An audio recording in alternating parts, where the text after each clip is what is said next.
மற்றும் தொண்டர்களே, உங்கள் அனைவருக்கும் என் வணக்கத்தை தெரிவித்துக் கொள்கிறேன்.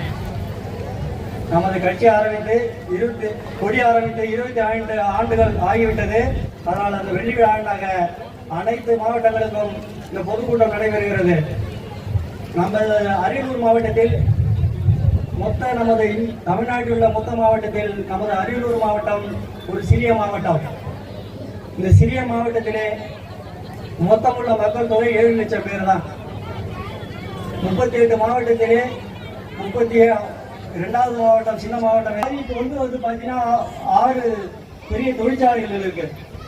இந்த 6 தொழிற்சாலைகளிலும் அந்த தொழிற்சாலைகள் பாதிக்கப்பட்ட ஊர்கள் பார்த்தீங்கன்னா ஒரு 100 ஊர் பாதிக்கப்பட்டிருக்கு. இந்த தொழிற்சாலைகள் யாருக்கு லாபம்னா அரசுக்கு தான் லாபமா இருக்கும். மக்களுக்கு யாரும் லாபம் கொடுக்கதான் லாபம் இல்லை. என்ன காரணம்னா இந்த 100 ஏக்கர்ல நிலத்தை லைன்ஸோட விட்டுறாங்க, லாபம் அடைகிறாங்க. மக்களுக்கு குடித்தண்ணீர் பிரச்சனை வந்துட்டு போன வருஷம்லாம் பார்த்தீங்கன்னா நம்ம அரியலூர் மாவட்டம் 42% தண்ணி இல்லை.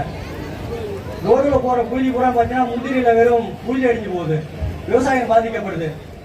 ஆனா நமது அரியலூர் மாவட்டத்திலிருந்து அரசுக்கு வரக்கூடிய வருமானம் 2000 கோடி. அந்த 2000 கோடியில ஒரு 10% வந்து நம்மளுடைய அரியலூர் மாவட்டத்திற்கு இந்த அரசு செலவு செய்தால் நமது மாவட்டம் ஒரு சிறந்த மாவட்டமாக அமையும் என்பதை உங்களிடம் எடுத்து சொல்கின்றேன். என்னவென்றால் இந்த 38 மாவட்டத்தில் சிறிய மாவட்டத்தில் இருக்கக்கூடிய வருமானம் 2000 கோடி.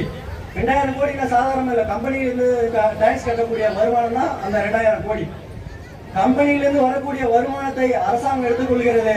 ஆனால் மக்களுக்கு எதுவும் செய்வதில்லை. ரோடு வசதி இல்லை, தண்ணி வசதி இல்லை. கேட்டா பார்த்தீங்கன்னா அரசியல்வாதிகள் தான் நம்ம ஓட்டு போட்டு தேர்ந்தெடுக்கிறோம்.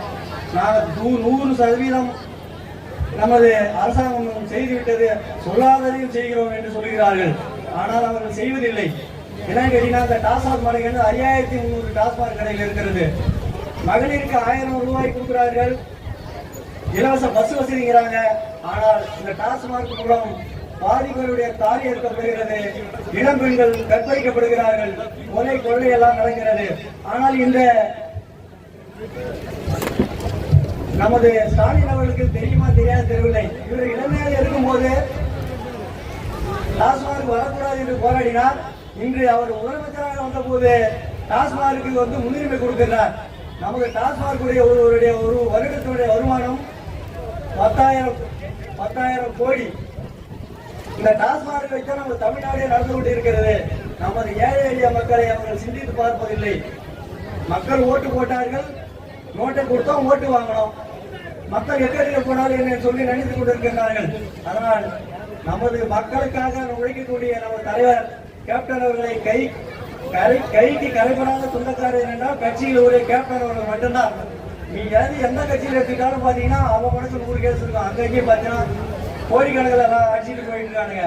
ஆனா மக்கள் வந்து நம்முடைய கேப்டனுக்காக நல்ல முறையிலே மக்களிடத்தில் சொல்லி ஓட்டை வாங்க வேண்டும் என்று சொல்லி எனக்கு கேட்ட வாய்ப்பளித்த உங்கள் அனைவருக்கும் நன்றி கூறிய நன்றி, வணக்கம்.